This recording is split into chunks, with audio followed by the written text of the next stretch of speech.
Hello guys, ഇന്ന് newer ലേക്ക് പാർക്കിലോട്ടാണ് നമ്മളിന്ന് പോയത്. അവിടെ സുന്ദരമായ നല്ല ബാംബു ഫോറസ്റ്റ് ആയിരുന്നു. അവിടെ ഞാനും എൻ്റെ ഹസ്ബൻഡും ഒക്കെ കൂടെ ആയിട്ടാണ് പോയത്. എന്ത് പ്രകൃതി രമണീയമായ സ്ഥലമാണ് അവിടെ കാണാനൊക്കെ.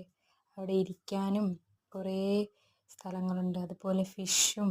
എൻ്റെ മോൾ ഫിഷിനെ കണ്ടിട്ട് കിടന്ന് ചാടിത്തുള്ളി കളിക്കുകയായിരുന്നു. അവൾക്ക് എന്ത് ചെയ്യണമെന്ന് തന്നെ അറിയില്ലായിരുന്നു. അങ്ങനത്തെ ചാട്ടമാണ് ചാടുന്നത്.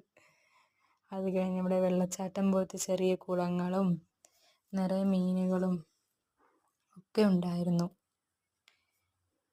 ഞാനും മോളും കൂടെ അങ്ങനെ ഇരുന്ന് നോക്കിക്കൊണ്ടിരിക്കുകയാണ്. ഊഞ്ഞാലാടുന്നുമുണ്ട് ഞാനും മോളും കൂടെ നല്ലപോലെ. അതുപോലെ ഇക്കായും ഊഞ്ഞാലാടുന്നുണ്ട്. പിന്നെ നമ്മൾ ബോട്ടിങ്ങിന് പോയി. ബോട്ടിങ്ങിൽ കയറി. മോള് നല്ല ആസ്വദിച്ച്. വെള്ളത്തിൽ ആദ്യമായിട്ടാണ് അവൾ ബോട്ടിങ്ങിൽ പോകുന്നത്. അങ്ങനെ ഇന്നത്തെ ദിവസം ഇവിടെ കഴിഞ്ഞു.